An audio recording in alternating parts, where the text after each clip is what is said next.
नमस्कार दोस्तों, मैं रामू कुमार यादव एजुकेशन क्लासेस रामू में आपका स्वागत करता हूं। आज एक नए वीडियो के साथ आप लोगों के सामने उपस्थित हुआ हूं।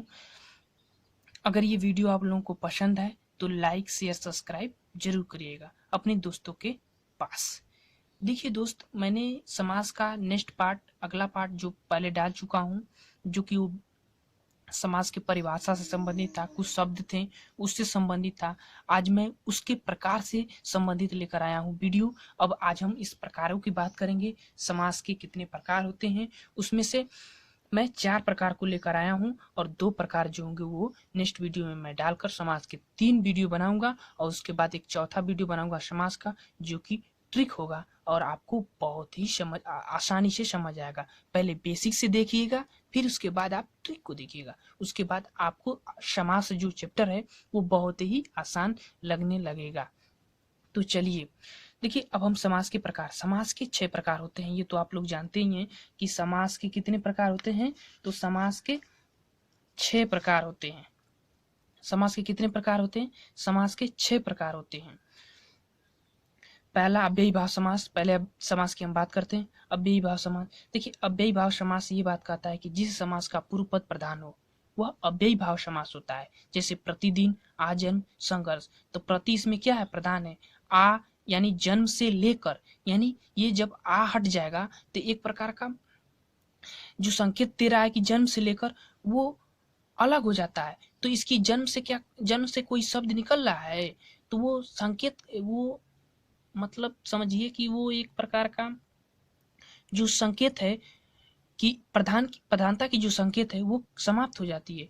तो अगर आ लग जाता है तो ये प्रधानता का संकेत दे रहा है कि आ यानी जन्म से लेकर, जो बात जन्म से लेकर की हो रही है उसकी प्रधानता कर रहा है। तो ये अव्ययी भाव समास होगा। सहर्ष, कुछ पॉइंट है जो कि अव्ययी भाव समास से संबंधित है, वो ट्रिक में आते हैं। जैसे कि एक समझिए नोट पहला है कि यदि शब्द कई बार आने पर भी अव्ययी भाव समास होता है, जैसे हाथों हाथ, हाथ प्लस हाथ, दिनों दिन। तो ऐसे शब्द जैसे धीरे धीरे, ये एक प्रकार का अव्यय है शब्द और इन पर कोई क्रियालिंग वचन का प्रभाव नहीं पड़ता है, तो यह एक अव्ययी भाव समास के अंतर्गत आते हैं।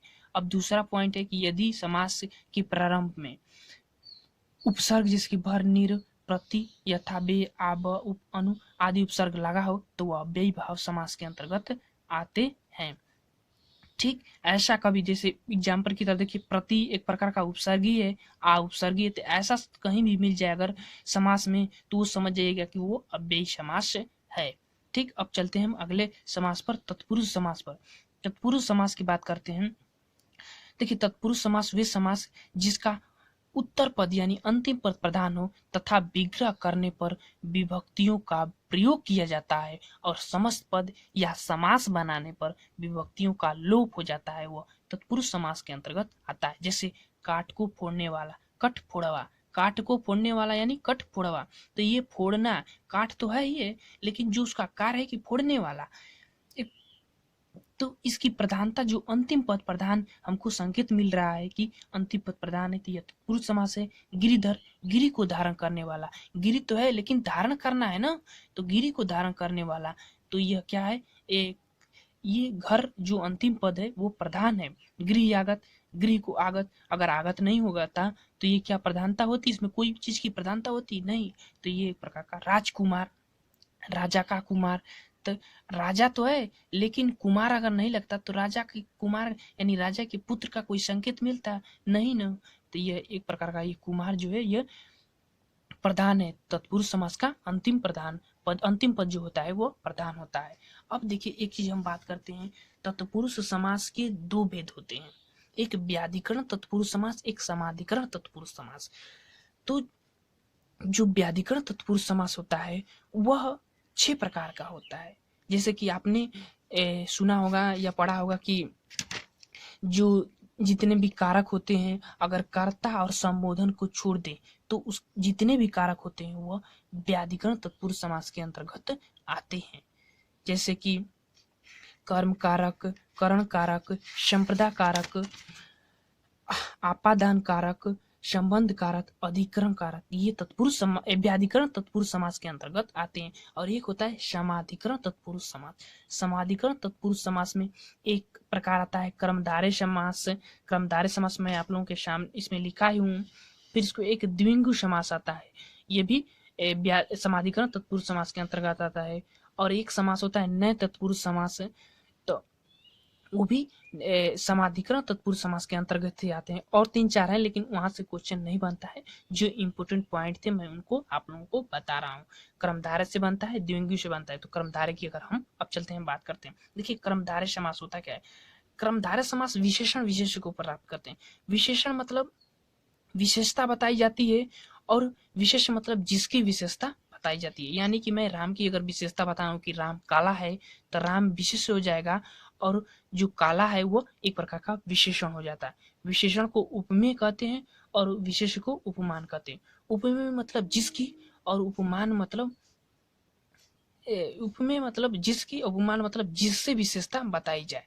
ठीक, अब चलिए मैं आपको एग्जाम्पल दिखाता हूँ। जैसे नीलकंठ, नीला है जो कंठ, तो ये क्या हुआ, कर्मधारय समास। और नीला है जिसका कंठ, तो वह शिव को संकेत कर रहा है।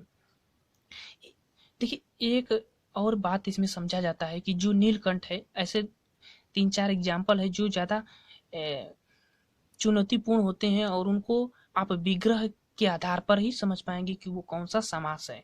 कर्मधारय और एक होता है बहुब्रीहि समास, इन दोनों में डिफरेंस 3-4 ऐसे एग्जाम्पल होते हैं जिसमें नहीं समझ में आता है। तो आप समझिए नीलकंठ क्या है, तो अब इसका हम विग्रह के आधार पर ही पकड़ पाएंगे कि ये कौन सा समास है। बस यही इसमें ज्यादा संकेत होता है। तो नीलकंठ कर्मधारय समास। अगर आप विग्रह ऐसे नीला है जो कंठ, तो इसमें तो संकेत किसी तीसरे की तरफ नहीं होता है, लेकिन नीला है जिसका कंठ, ये तीसरे की तरफ संकेत करता है। जो शिव का जो कंठ है वो नीला होता है, तो वो उनके तरफ संकेत करता है। अतः ये बहुब्रीहि समास के अंतर्गत आएगा। अब चलिए नीलकमल। अब देखिए ये कर्मधारय समास है। अब कैसे, नील मतलब एक तो नीला विशेषण है, और कमल जो है नीला है, तो नीला एक विशेषण है और कमल की विशेषता बताई जा रही है, यानी ये विशेष्य है।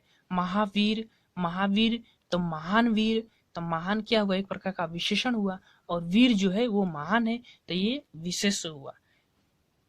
चरण कमल, तो चरण जो है कमल के समान है, तो चरण तो एक प्रकार का विशेष हुआ, और जो कमल है वो कमल के समान है, एक प्रकार का ये विशेषण हो गया। तो आपको कर्मधारय समास समझ आ गया होगा, मैं आशा करता हूँ। अब चलिए इसमें 2-3 पॉइंट हैं जो आप लोगों को समझना बहुत जरूरी होता है। जैसे देखिए, यदि दोनों पद संख्यावाची हो, जैसे 36 24, तो 6 और 30, 4 और 20, तो यह कर्मधारय समास के अंतर्गत आएगा, यानी दोनों पद संख्यावाची हो। अब चलिए नेक्स्ट पॉइंट, यदि दोनों पद विशेषण हो और वह उसी अर्थ में प्रयोग किए जाते हैं, तो वो भी कर्मधारय समास आता है। जैसे भूखा प्यासा, लड़का रो रहा है, तो भूखा प्यासा, भूखा प्यासा एक प्रकार का विशेषण है, और यह उसी अर्थ में प्रयोग हो रहा है, इसका कोई अलग से अर्थ नहीं जुट रहा है, तो अतः यह भी क्या हुआ, कर्मधारय समास होता है। अब आगे चलते हम द्विगु समास पर। देखिए द्विगु समास ये कर्मधारय तत्पुरुष समास का ही अंग है, आप समझ ही रहे थे, मैंने पहले ही बता चुका हूँ। द्विगु समास का एक बेसिक पॉइंट ये बहुत सरल होता है, इसमें पूर्व पद संख्या वाची होता है। जैसे त्रिभुवन, 3 भुवनों का समाहार, नवग्रह, 9 ग्रहों का समाहार, और चौराहा, 4 राहों का समाहार, पंचमेवा, 5 फलों का समाहार। तो ऐसे शब्द क्या होते हैं, देखिए जो पहला पद है वो संख्यावाची होता है, और दूसरा पद एक प्रकार का संज्ञा होता है। भवन एक क्या है, संज्ञा है, तो ये क्या हुआ, द्विगु समास होता है। अब मैंने आज 4 समास के प्रकार पढ़ लिए।